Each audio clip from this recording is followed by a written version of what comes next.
Yes, today we are going to discuss the new topic, and that is synchronizing current and synchronizing power. Once a synchronous machine is synchronized, it will tend to remain in synchronism with the other alternators. Any tendency to depart from this condition of synchronism is opposed by a synchronizing torque which is produced due to the circulating current flowing through the alternators. Means once you have the synchronize the alternators, then if you want to do some changes in its operating point or in any parameter of the alternators, that will not affect overall the complete system of alternators, means complete grid. Why? Because there will be a circulating current that will enable the control in such a way that the synchronism will be maintained. So, how it happens, let us consider the case first where an ideal condition is considered, means there is exact synchronism. So, with respect to external circuit, both E1 and E2 will be in same phase. Suppose E1 is rotating at frequency F1 and E2 phasor is rotating at frequency F2. And with respect to internal circuit, the E1 and E2 will be equal and opposite as we have discussed in the previous classes. Hence, in this condition or in this case, there will be no any circulating current. There will be no any circulating current in the system, circulating in the local circuit, which we have seen in the earlier classes. Which one is the local circuit? Local circuit is the circuit in between the alternators, whereas external circuit means you are looking uh, from the load terminals, that is the external circuit. So this was the case first, that when there is exact synchronism, there will be no any circulating current in the system.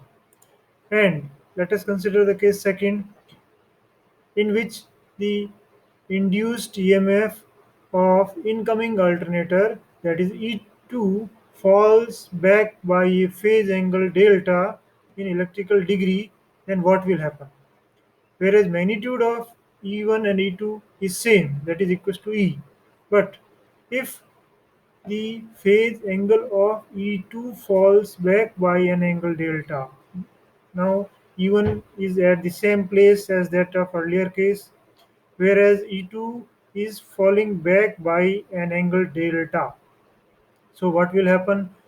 Now there will be some resultant voltage because of E1 and E2, and that can be calculated using the well-known mathematical formula ER is equal to under root of E1 square plus E2 square plus 2 E1 E2 cos of angle between E1 and E2. Here the angle between E1 and E2 is 180 degree minus of delta, 180 degree minus of delta, because E2 is uh, falling back by angle delta. So the resultant voltage because of E1 and E2 will be ER, and that will be somewhere here. Now because of this resultant voltage, there will be the circulating current, and that will be ISY, which is falling back from ER by an angle theta, because the overall circuit is inductive in nature, almost inductance in the armature circuit. Resistance of armature is negligible.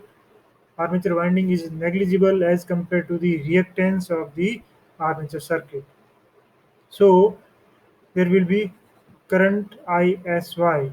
Now, once we have calculated the resultant EMF ER, that is under root of E1 square plus E2 square plus 2 E1 E2 cos of 180 minus delta, whereas E1 and E2 is same as that, as we can say magnitude wise E1 and E2 is same. So this formula, using this formula, we can find out uh, e outside of this square root, then solve this internal term, then you will find 2e cos of 180 minus delta upon 2, and that comes out as 2e cos of 90 minus delta by 2, and cos of 90 minus theta is sine of theta, means it will become 2e sine delta by 2, means resultant emf now becomes 2e sine of delta by 2. And if this delta angle is very less, then the sine delta by 2 can be replaced by delta by 2, means sine theta is almost equals to theta when the theta is very less, means it nearly equals to 0 or 5 degree or 10 degree, means here sine delta by 2 can be replaced by delta by 2, and that comes out as E delta. So this is the value of resultant EMF,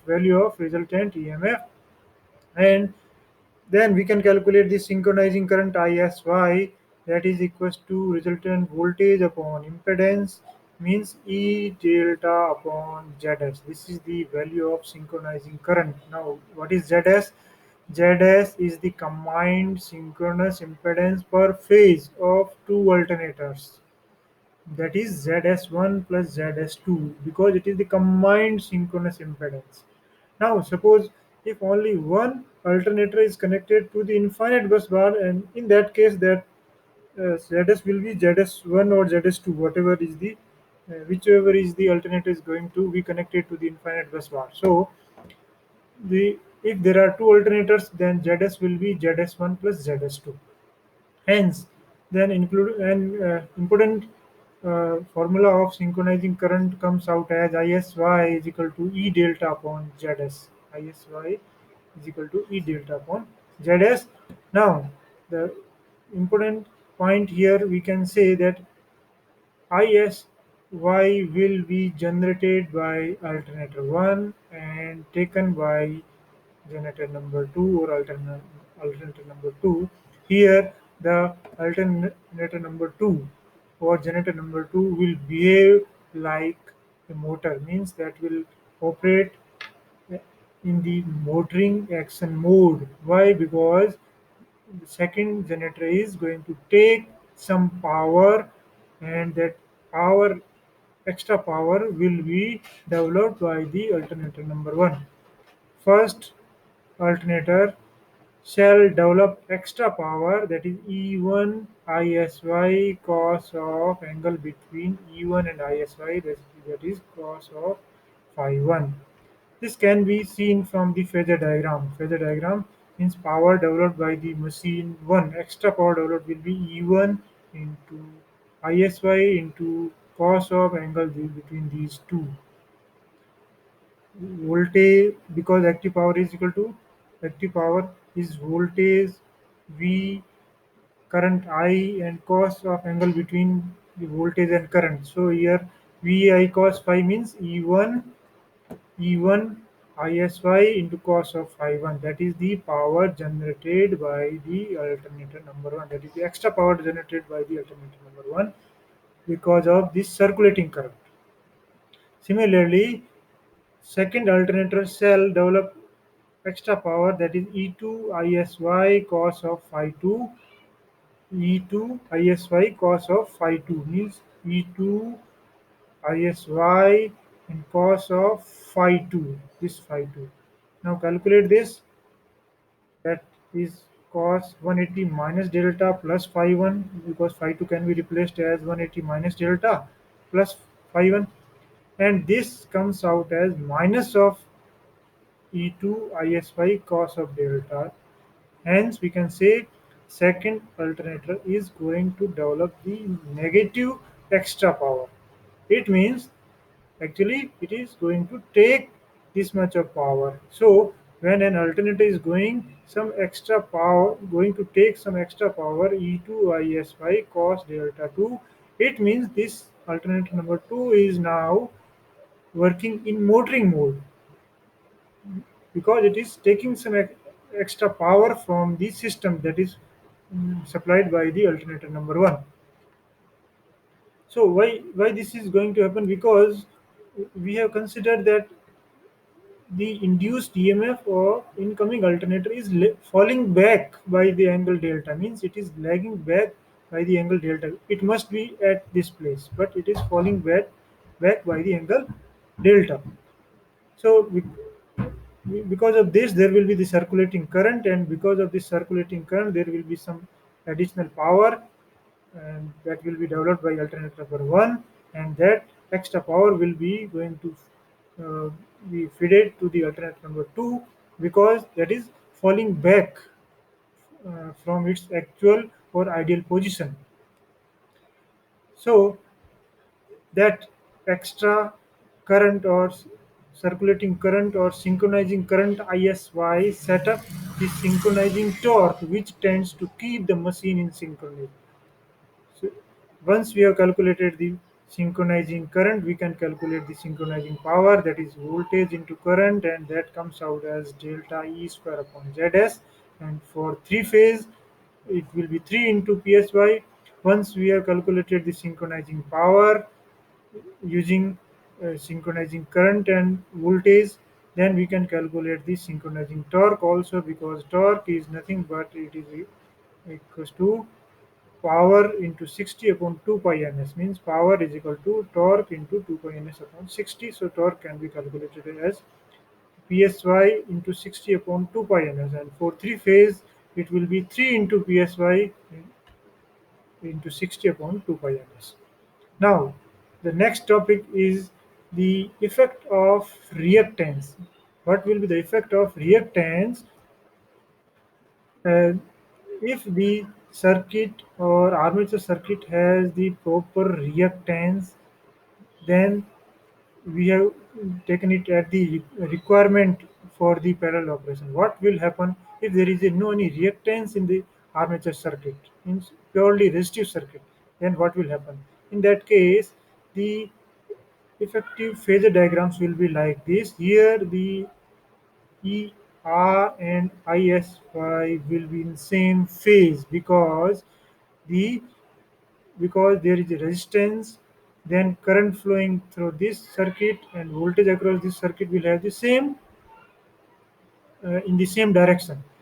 And in that case, the current will be voltage upon total resistance or impedance. Here the impedance is almost resistance, because we are going to consider the negligible reactance. In that case, E1 and because of E1 and E2, the current flowing is ISY, and there will be very less or almost zero phase angle between ER and ISY. And because of this, the active power will be voltage into current into cos of angle between these two.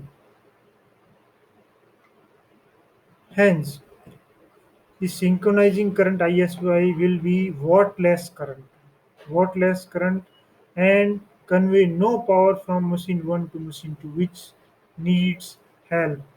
So in that case, we can say there must be some active power contribution, and that is only possible when there is a reactance in the circuit.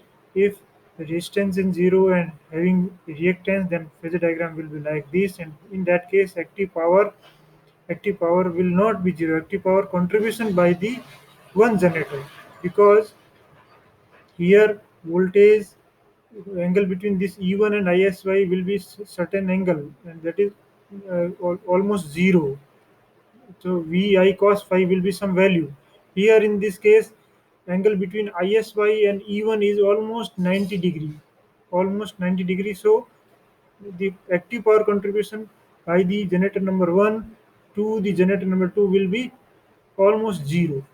So we can say that for synchronizing current or for synchronizing torque or synchronizing power, there must have some internal reactance for proper synchronism of the machines.